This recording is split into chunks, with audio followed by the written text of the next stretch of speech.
오늘 성경 말씀은 마가복음 2장 1절에서 12절입니다. 제가 먼저 봉독하겠습니다.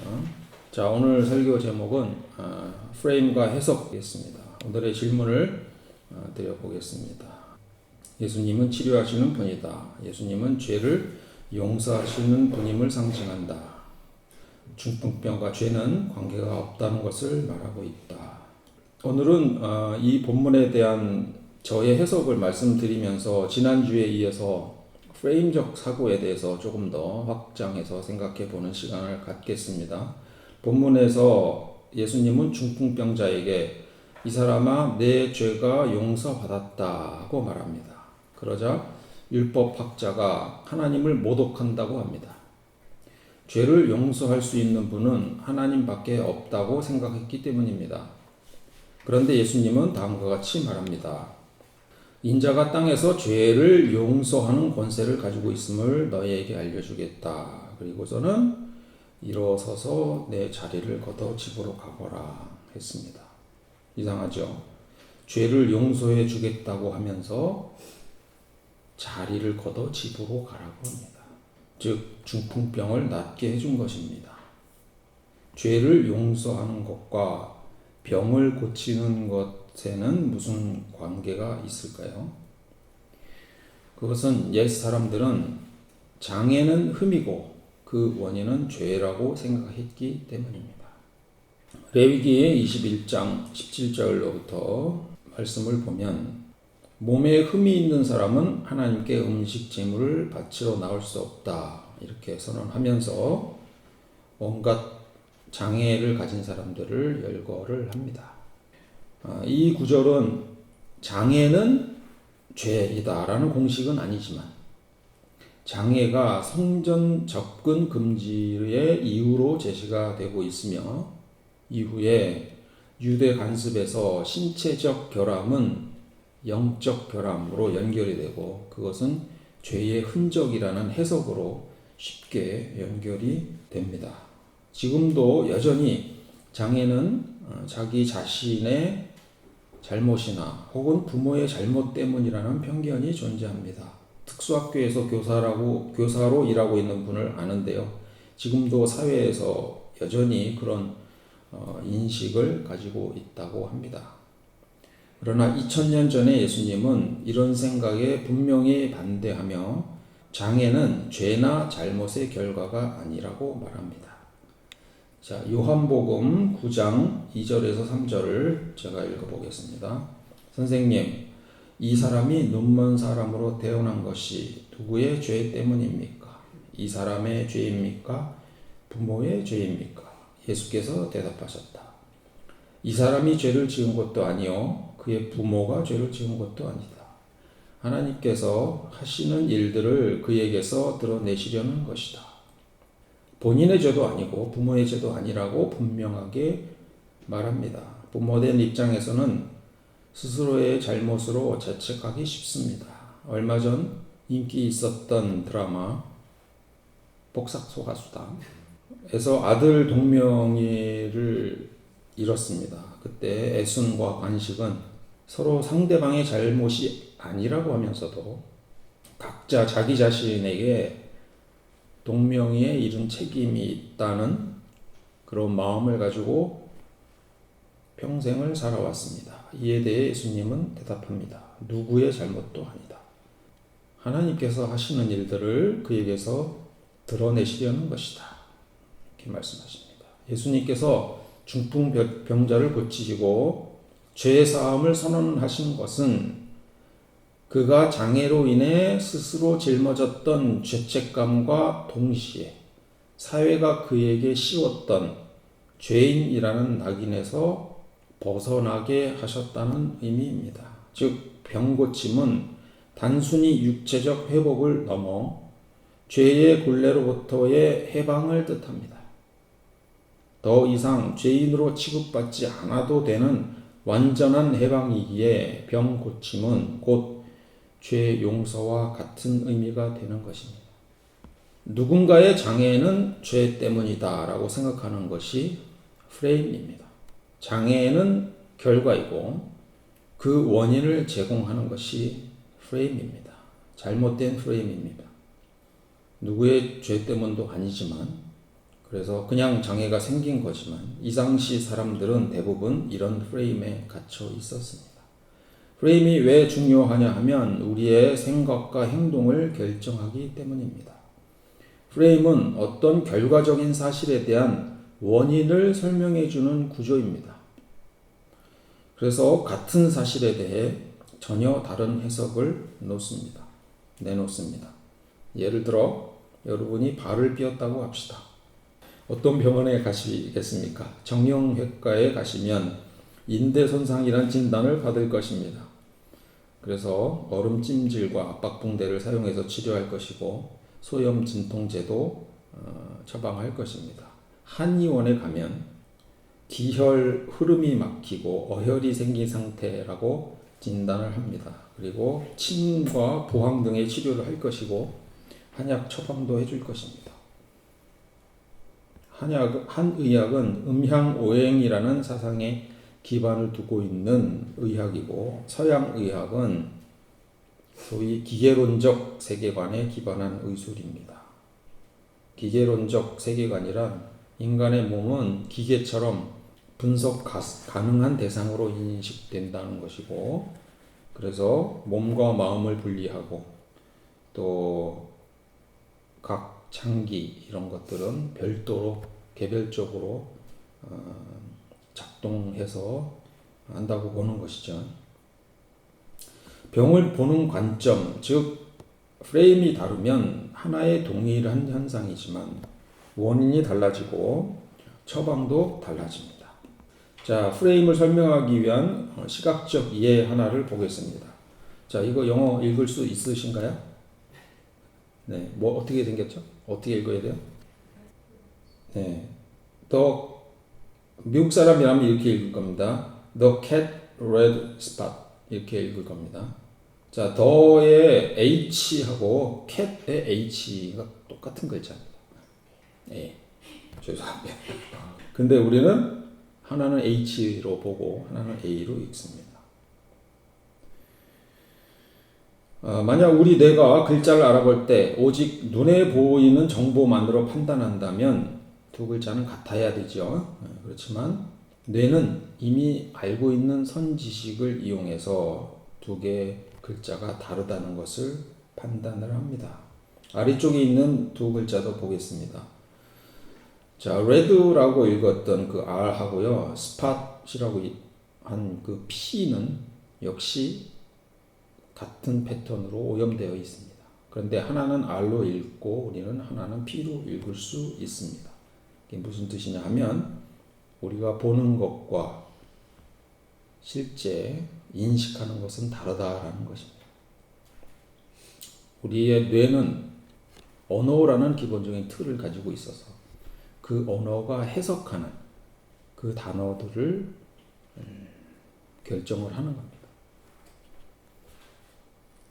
자, 눈에 들어오는 정보를 그대로 받아들이지 않는 착시 현상을 하나 더 보겠습니다.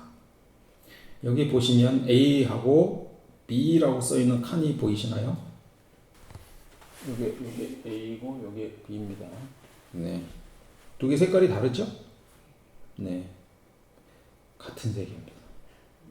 네, 제가 증거를 보여드리겠습니다. 자, 오른쪽에 저 막대 저기는요, 같은 색으로 쭉 내린 거예요. 그리고 A에서의 색깔과 B에서의 색깔이 똑같아요. 그런데 전혀 다르게 보입니다. 이건 되게 유명한 그림입니다. 체크무늬 착시라고 하는 현상이에요. 뇌는 주변 상황을 고려해서 시신경이 받아들이는 실제 색상을 거기에 맞는 다른 색으로 처리합니다. 뇌는 우리가 보는 이미지를 그대로, 색상을 그대로 인식하는 것이 아닙니다. 입력되는 시각 정보는 이미 내가 가지고 있는 재해석의 프레임을 통해서 해석한 결과가 우리가 인식하는 것입니다.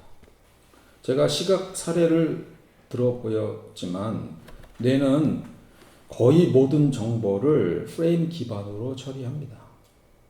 우리가 세상을 보고 느끼는 모든 정보는 다 재해석되는 정보들입니다.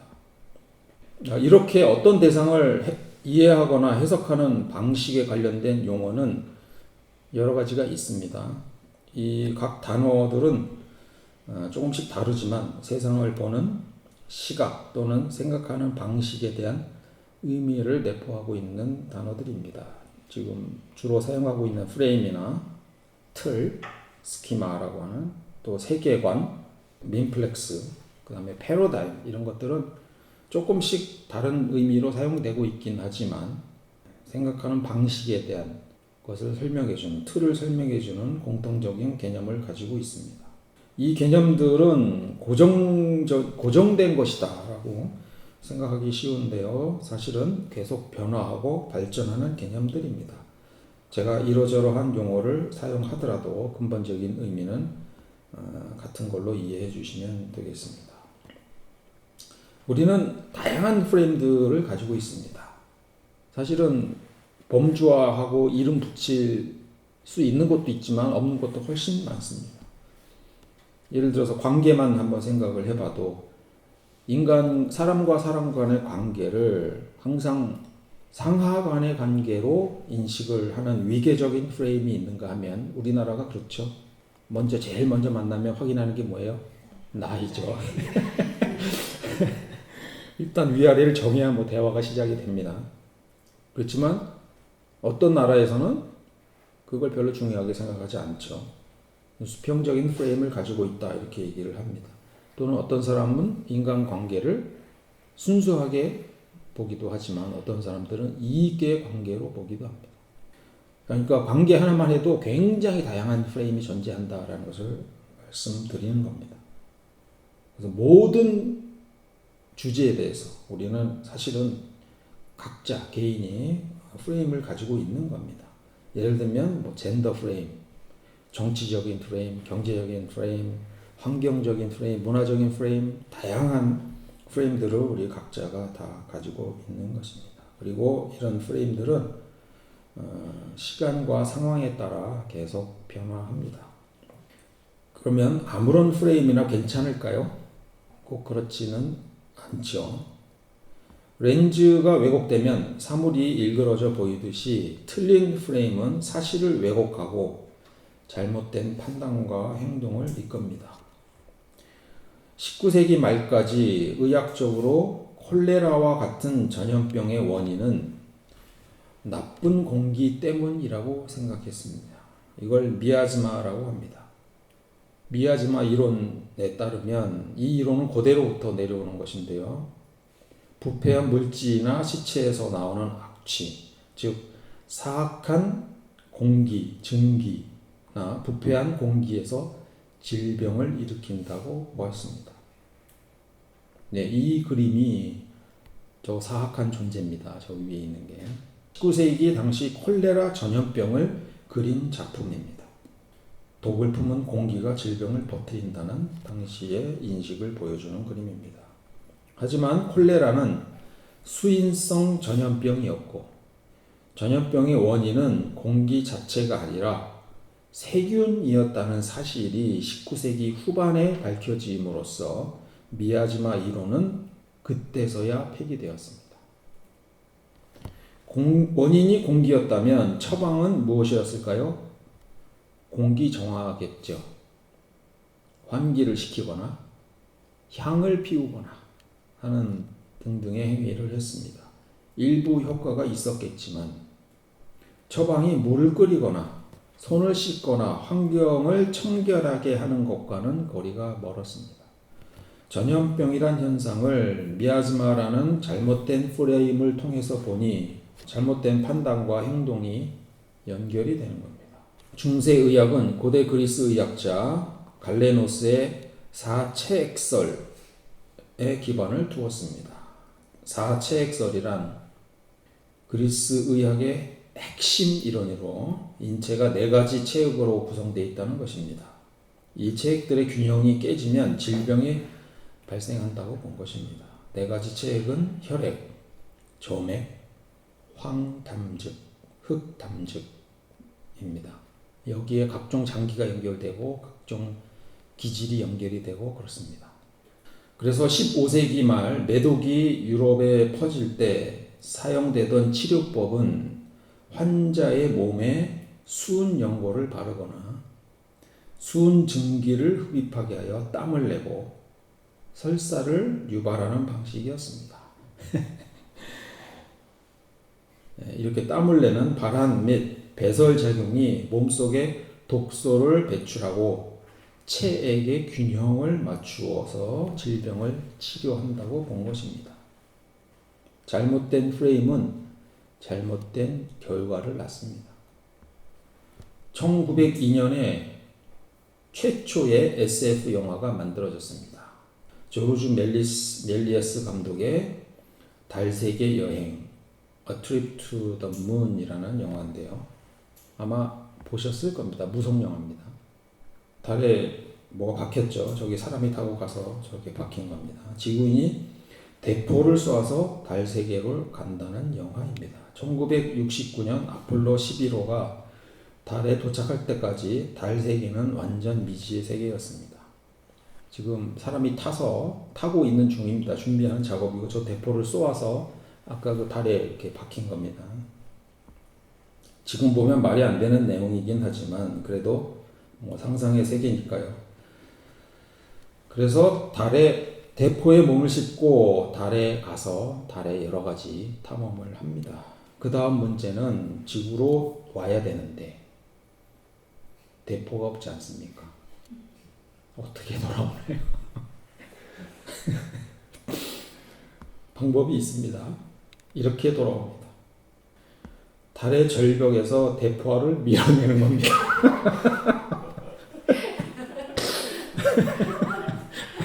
대포알에 타고 절벽에서 밀어서 확 밀면 지구로 떨어진 겁니다. 지구가 우주의 중심이지 않습니까? 달에 가려면 대포를 쏘아서 갈 수 있지만 달에서 지구로 오려면 그냥 떨어지는 겁니다. 자, 세계에 대한 잘못된 프레임은 이렇게 잘못된 판단과 행동에 연결이 됩니다.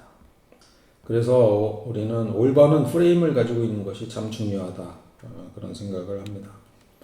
그러면 어떻게 프레임이 옳고 그른지를 판단할 수 있는지 한번 생각을 해보겠습니다. 일단은 프레임이 현실 세계를 잘 반영하는가입니다. 현실에서 일어나는 세계를 잘 반영하고 설명을 해줄 수 있는가가 우선 가장 중요한 척도가 되겠습니다. 약간 모순이 생긴다면 어떻게 해야 되나요? 이 프레임이 좀 문제가 있다.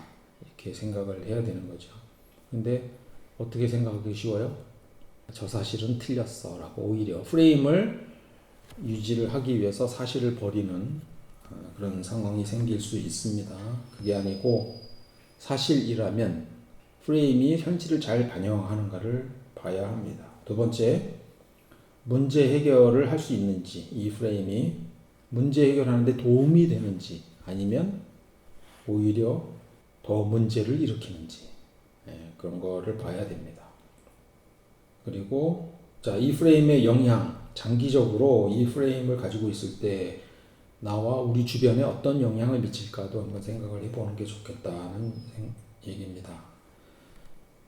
예를 들어 그 어떤 특정 프레임이 사회 갈등을 유발하거나 차별과 소외감을 조성하는 그런 프레임이라면 그런 프레임은 옳지 않은 프레임이라고 얘기할 수 있습니다. 저는 그 청소년 시기에 교회를 처음 다녔었는데요. 그때 기도하면 뭐 다 이루어진다고 그래서 제가 기도 열심히 하면 성적 잘 받는 줄 알았어요. 실제로 기도도 해봤거든요. 근데 별로 효과가 없더라고요. 어떻게 되죠? 프레임을 수정해야죠. 기도하면 성적을 잘 받을 수 있다라는 그런 프레임은 잘못된 거다라는 현실을 얼른 반영해야죠. 그래야 공부를 열심히 하지 않겠습니까? 더 열심히 기도를 해서 내가 기도가 모자랐다라고 생각할 수도 있는 건데 그게 아니고 더 공부를 열심히 해야 되겠다고 생각을 한 것은 참 잘한 일인 것 같습니다. 이런 말도 있잖아요. 너희가 기도하면서 구하는 것은 무엇이든지 이미 받은 줄로 믿어라. 그리하면 너희에게 그대로 이루어질 것이다. 자, 그래서 프레임을 점검하기 위한 방법들은 뭐 다음과 같은 것들이 있습니다. 한 가지 정보만 우선 믿으시면 안 됩니다. 다양한 정보를 접하고 평가를 해야 합니다. 그리고 TV를 한 채널만 보시는 분이 계시거든요. 큰일 납니다. 네. 네. 그 세상을 보는 시야를 넓혀야 합니다. 다양한 관점과 시각이 있는데 그것들을 한쪽으로 치우치지 않고 균형 잡힌 그런 생각을 가질 수 있도록 그렇게 하면은 좋을 것 같습니다. 그리고 비판적으로 생각하셔야 됩니다. 무턱대고 누가 얘기하는 것을 그대로 믿으시면 안 됩니다. 정말 그럴까? 왜 그렇지? 하고 항상 질문을 하면서 그 사람의 의견이 혹시 다른 의도가 있는 것은 아닌지, 정말 사실인지 이런 것을 판단을 하셔야 됩니다. 그리고 다른 사람의 의견을 듣고 정말 그 생각이 타당한지 내 생각과 비교해 보면서 그런 생각을 해 보셔야 되고요. 그리고 또 좋은 방법은 환경에서 벗어나는 겁니다. 내가 매몰돼 있던 이 세계를 한 발짝 물러나서 세상을 보면은 생각이 바뀌고 새로운 관점으로 볼 수 있게 됩니다. 저는 뭐 짧은 외국 생활을 하면서 한국에서 가지고 있었던 여러 가지 문제가 있었던 가치관을 다시 한번 생각하는 기회를 가졌었습니다. 종교도 마찬가지죠. 네. 많은 사람들이 가나안 신자가 되고 나서 생각을 다시 한번 정리를 합니다. 프레임 전환은 어떻게 가능한지 한번 잠깐 생각해 보겠습니다. 우리의 생각의 틀을 바꿔야 하는데요. 우리는 지난주에 제가 설명을 드렸던 것처럼 우리 편 편향이라는 편향이 존재합니다. 그래서 사실 쉽지는 않습니다. 어떤 정보는 더 쉽게 받아들이고 어떤 정보는 거부하기도 합니다. 그래도 꾸준한 연습과 노력이 필요합니다. 오랫동안 굳어진 생각의 틀을 바꾸는 것은 시간이 걸리는 작업입니다. 처음에는 불편하고 어렵고 그렇지만 계속 시도하면 조금씩 바뀝니다. 그렇게 노력하다 보면 어느새 훨씬 더 유연하고 넓은 시야를 갖게 될 것입니다. 프레임을 바꾸면 세상이 달라 보입니다. 프레임은 하나의 고정된 틀이 아니라 민플렉스와 같이 여러 개의 요소가 결합한 형태입니다. 이들 요소는 서로 연결되어 있어서 한 요소의 변화는 다른 요소에도 영향을 미칩니다. 그래서 프레임을 전환하는 데는 두 가지가 일반적으로 있습니다. 하나는 전체 프레임을 다 바꿔야 되는 경우가 있고 또 하나는 프레임을 부분적으로 이렇게 수정해 가면서 바꿀 수 있는 경우가 있는데 신앙적 프레임은 사실 제가 경험해 본 바로는 전체 프레임을 바꾸는 것에 좀 더 가까운 것 같습니다. 왜냐하면 수많은 밈들이 있는데 이것들이 아주 중요한 몇 개의 밈에 의존하고 있기 때문입니다. 그래서 그것이 흔들리게 되면 전체가 흔들리는 것입니다. 예를 들어서 성서무호설이라는 밈이 있습니다. 자, 이것을 믿느냐 아니냐에 따라서 성서 해석에 많은 영향을 미칩니다. 이것을 믿는 사람들은 성서를 콘텍스트에 관계없이 문자적으로 해석하려 듭니다. 그러나 현대 신학계에서 성서무호설을 믿는 신학자는 찾아볼 수 없습니다. 왜냐하면 성서무호설이 성서의 모순을 제대로 설명하지 못하기 때문입니다. 이제 성서무호설을 버린다면 성서무호설의 근거를 두고 있던 수많은 밈들도 역시 버리거나 수정해야 합니다. 거기에 따라 성서를 해석하는 관점도 완전히 달라져 버립니다. 제가 왜 프레임 전환을 말할까요? 지금의 한국 교회가 가진 프레임은 사회에서 긍정적인 평가를 받지 못하는 프레임이기 때문입니다. 그 반대로 사회에 해악을 끼치는 프레임으로 비춰지고 있습니다. 빛이 아니라 어둠의 상징입니다. 프레임 전환 없이는 한국교회는 점점 더 사회와 멀어지고 고립될 것입니다. 사람들이 교회를 이해하지 못하고 심지어는 거부감을 느끼는 것을 이미 우리는 체감하고 알고 있습니다. 기존의 신앙을 지키려는 노력만으로는 변화하는 시대의 흐름을 따라갈 수 없을 뿐더러 젊은 세대와 새로운 사람들에게는 더욱 다가가기 어려워질 것입니다. 결국 프레임 전환 없이는 교회가 마땅히 감당해야 할 사회의 희망의 역할을 제대로 수행하기 어려워집니다. 지금의 부정적인 인식을 바꾸고 다시금 사회에 긍정적인 영향을 미치기 위해서는 교회의 생각의 틀 자체를 바꾸려는 성찰과 용기 있는 시도가 필요합니다. 다시 본문으로 돌아가서 본문의 해석 프레임을 살펴보겠습니다. 첫 번째는 예수는 병을 치료한다는 관점입니다. 두 번째는 중풍병자를 치료하는 능력이 곧 예수가 우리 죄를 사하는 능력을 의미하는 것이라는 관점입니다. 세 번째로는 병을 치유하는 것이 병에 부여된 죄라는 사회적 시선에서 해방되는 것입니다. 이들 해석의 차이는 바로 예수라는 인물의 해석을 어떻게 하는가 하는 프레임의 차이에서 기인합니다.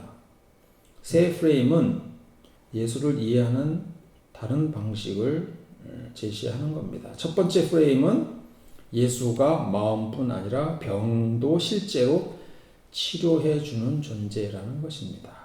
여호와 라파라고 하죠.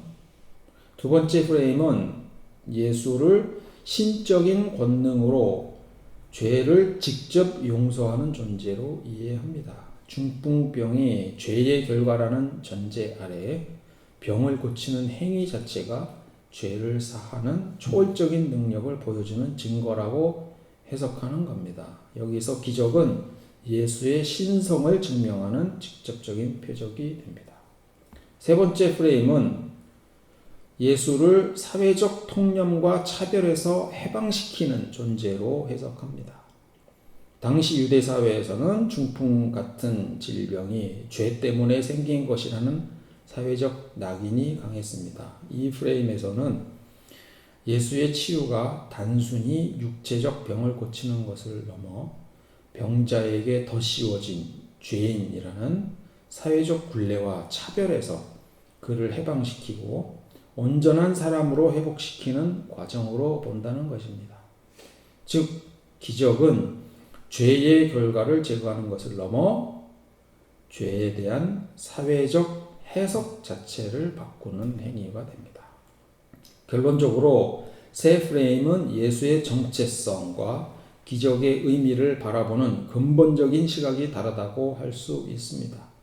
예수의 능력이 병을 치유한다는 것이 첫 번째 프레임이었고, 예수의 능력은 죄를 사해주기 위한 것이다. 이게 두 번째. 세 번째는 기존의 죄의 프레임을 깨뜨리고 사회적 차별로부터 탈피하게 해주는 것. 그리고 함께 어우러지는 공동체로 세우는 것이 옳다는 것이 세 번째 프레임입니다. 여러분은 어느 프레임을 택하겠습니까? 어느 프레임이 옳은지는 저도 잘 모릅니다. 하지만 개인적으로 어느 프레임이 필요한지, 사회적으로는 어느 프레임이 더 적합한지는 알 것 같습니다. 저는 이 시대에 세 번째 프레임이 가장 적합하지 않은가 생각합니다. 치료는 유능한 의사에게 맡기면 될 것 같습니다. 좋은 의사를 만날 수 있도록 기도하도록 하면 좋겠습니다. 나의 죄에 대해서는 잘 생각해보면 살다가 조그만 갈등은 늘 있는 것입니다. 갈등이 있다는 것이 얼마나 큰 죄이겠습니까? 잘못이 있다면 회개하고 반성하고 하면 하나님이 용서해 주실 것입니다. 그 정도의 죄입니다. 그러나 우리의 잘못으로 모든 것이 기인했다는 이런 마음의 부담은 덜어내라고 하는 것이 오늘 본문이 우리에게 전하는 메시지가 아닐까 합니다.